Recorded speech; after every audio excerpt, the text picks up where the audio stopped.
I don't even remember when I had recorded the last video. I think this should probably be the intro of every video now, because I remember I've grown up watching these YouTubers where they have a trailer of their channel, and I think that is still the case with a lot of people. But I've grown up watching these YouTubers who have a trailer of their channel of the kind of videos they make and what their life looks like.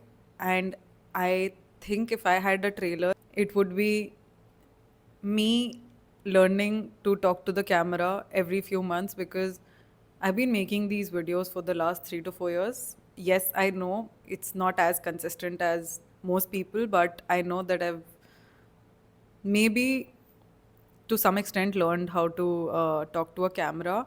But every time, every few months or every few weeks, if I'm recording more than usual, oh, by the way, there's a new mic. Hee hee. So every few months, when I also the it, I mean, I can clip it to my shirt, but I just find it exciting to hold it in my hand rather than putting it on my shirt. So basically, every few months, I just try to sit in front of the camera and have an intro, and every time the intro is about me speaking to the camera, trying to remember how I greet you people or how I should talk to you, and it's never the same. So technically there is no brand recall, not that that's the point of this channel. If that was the point, I would have been way more consistent. Just kidding. I'm not here for the money. I'm not here for monetizing my channel. I haven't yet. I hope I could, though. It would be helpful because I don't have a full time job anymore. That's another update, actually. It's been more than a year since I've now left a full time role, a full time job. So maybe someday I will create another video around it. Coming back to what I was saying, see, this is how my intro should be. Forgetting how to speak to you guys, and then in the next few minutes or an hour that I speak, I just learn how to talk to the camera, talk talk to the camera. Then I will forget again because I will not make a video very soon, or maybe I should and I would. So why I make these videos? Of course, other than the fact that I like documenting my travel and my work and about mental health, I also like to talk to the camera or just look into the camera and talk to myself. Maybe look at these videos a few years or months later and reflect. In my head there is a lot of chaos, and I'm guessing most of you would relate to this because a lot of us overthink a lot. I think overthinking is very common. We think that not everyone around is overthinking, but most people are just overthinking. Technically then it's not overthinking, we're just thinking more than others. Maybe we should say those people are underthinking. I think there should be no term which says overthinking. You're just thinking more than the average number of people. And if most people are overthinking, it's not technically overthinking. Anyway, so when I sit in front of the camera and I talk to you or to the camera, I feel a little better about what I was thinking. And I feel like I just let it all out, everything that is going on in my mind. And that makes me feel really good, at least in the moment, even if I get back to thinking what I was thinking, which is overthinking. Yeah, I wanted to keep this video short. I'm guessing because I haven't talked to you or talked to the camera for a long time, this is going to be longer than usual. I'm not even going to apologize for it anymore because I'm guessing most of you, which is very few of you, I think I am. I keep telling myself that numbers don't matter to me, and they don't. Numbers are never a motivation for me. Like, salary has never been a motivation for me to work. Numbers have never been a motivation for me to upload videos. But I feel when the numbers are good, it just validates me or what I'm doing.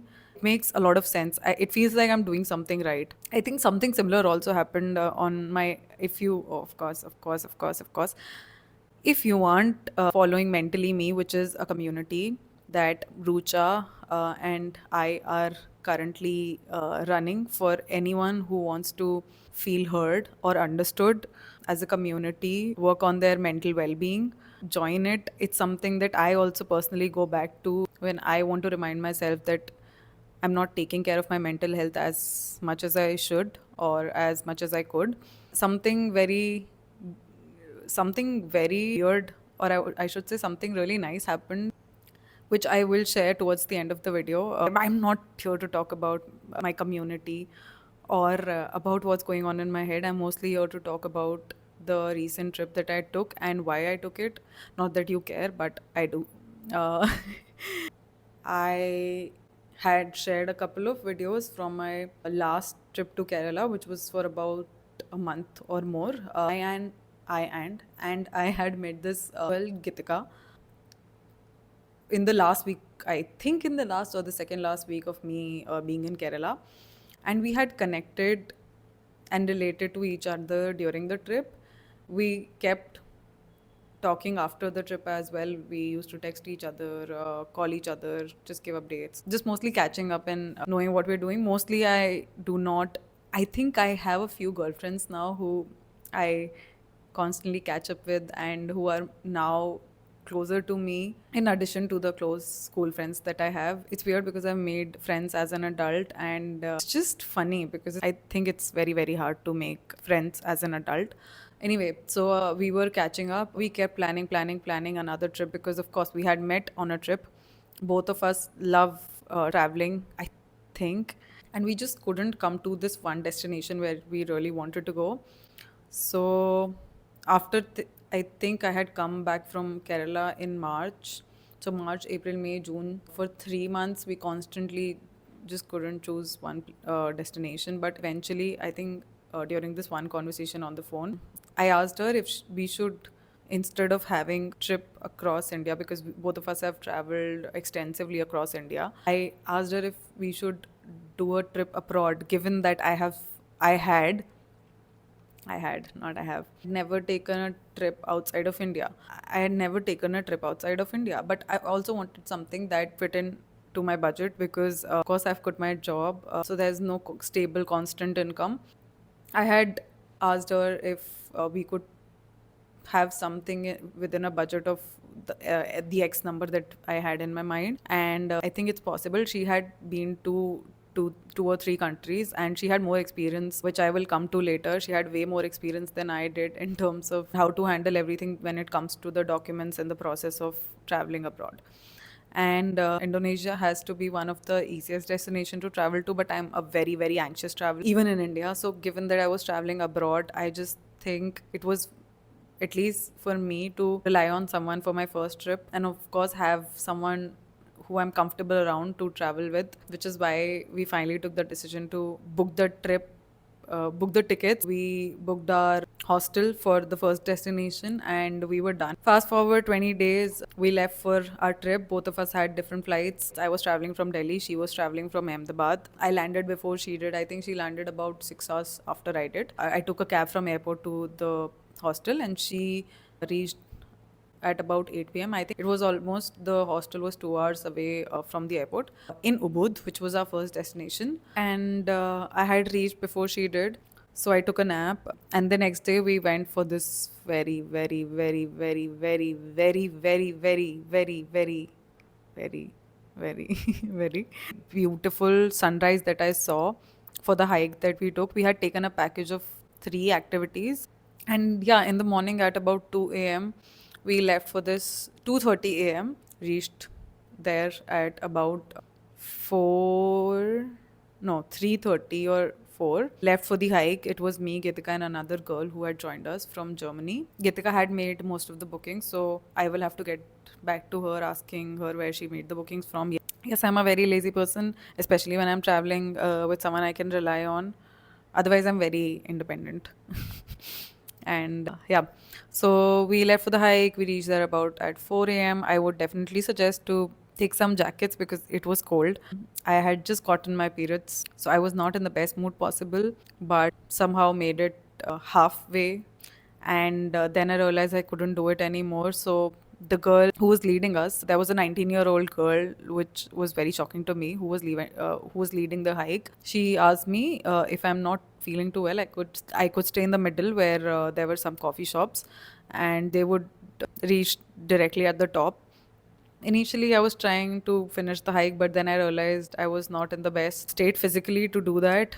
because I had very bad cramps. So I stayed in the middle where I met this very, very, very, very sweet, beautiful couple from Australia. They've been married for over 25 to 30 years. And the lady, the wife, while I was sitting there waiting for Gitika, because Gitika, not getting off track, I always have this habit because you're also going to see the vlog. Or maybe I should divide this conversation into two parts. I'm guessing this I will know while I'm editing, because I'm guessing I'm going to speak a lot, and this conversation in itself, which I'm doing sitting at home, is going to end up being more than half an hour, as much as I wanted to plan it to be less than 15 minutes. I just think the best idea is to divide it into two parts. You will know, I will know, we will know. Yeah, until then, I'll just keep speaking. Where was I?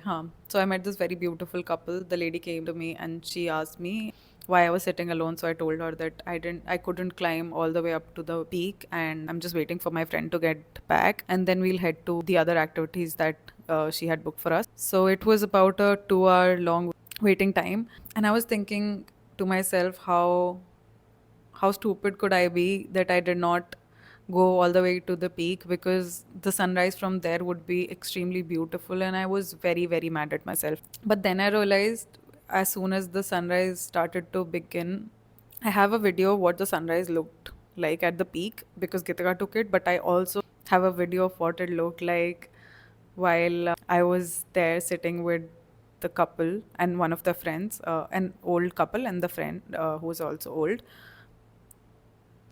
It has to be one of the most beautiful sunrise that I've ever seen in my life. And I'm not saying it for the video. I might have said it earlier for some other sunrise that I might have seen, but the bar is now just getting higher because it has to be one of the best sunrise. Why do I keep looking at the mic? I think I'm not just very comfortable with the Bluetooth mic because I feel like it will just stop recording and then I will have to somehow figure out how to edit out the noise. But anyway, yeah, I witnessed the most beautiful sunrise. And it was even more beautiful because for the last 1.5 hours, I had a conversation with that woman about her life, about her grandchildren. I did tell her about my childhood with my grandparents and how I grew up with them. It was just beautiful to know her story and share mine. And then I did tell her about, she asked me what I do, and ever since I've left my full-time job, it's very hard to tell people what I do. So most people that I do want to have a conversation with, I just tell them that I'm unemployed. But to her, I did explain that I'm freelancing. But more than that, I explained to her that I have this community that we're trying to build, where I'm trying to help people feel understood. What we would want for ourselves, it's something that we're trying to build for other people now. And she was really admiring what we're trying to do, which was nice because a validation from someone who's as experienced as her just made me believe that I'm doing something right. But coming back to what I was saying is, saw the most beautiful sunrise. I still had very bad cramps. So as soon as Gitika was back, we explored the rice fields around for about a few minutes, and then we left for the other activity, which was the hot spring. I couldn't go for the hot spring because I had my periods and I had very bad cramps. The third activity we cancelled on because I had very bad cramps. So overall the day was fine, but the best part was the sunrise. And then we had booked the hostel for about a single day only, so we had to move out of the hostel, and that's when we started to explore the market. We had to figure out how to get the next hostel, which was very close to the hostel that we were staying at. So eventually we were exploring the street market. We had permission to we were allowed to keep our bag at the hostel reception. The hostel was genuinely very sweet. They provided us with breakfast. They did not even ask us to check out very early, because I have faced this in India. I understand, because I've also volunteered at a hostel, that it makes complete sense to, ask people to check out at 11, because there are people who want to check in before the check-in time. So the sheets have to be changed and everything. It makes complete sense in India to do early checkouts, but it was just nice to see something different in a different country, to experience something different, because I think I checked out at about 1:32 p.m., which was very generous of them to do. So yeah, we checked out, but we kept our luggage in the hostel, had some food, explored the street market, and then I remember we were just exploring the streets when we realized there was a very small chotu sa gate, and we entered into the house. It looked like a house because I think a lot of houses look very similar in Ubud. Of course, we knocked, not that we were trespassing, but we saw this very, very adorable, cute lady, almost as the same age as my mother. She was standing right there, and we asked her if there is any vacant place, if because we need the stay for another one day.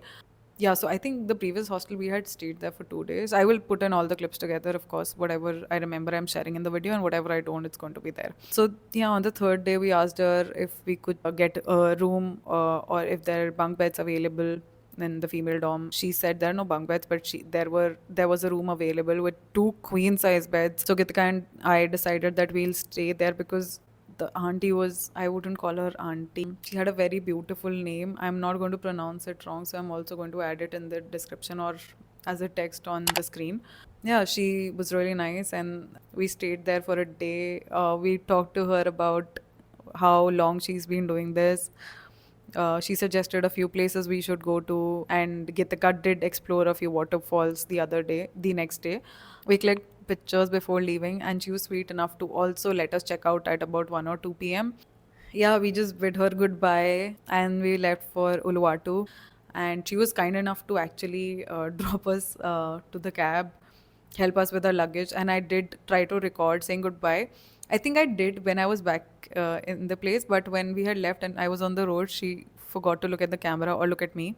And it was embarrassing, but yeah, she did say goodbye.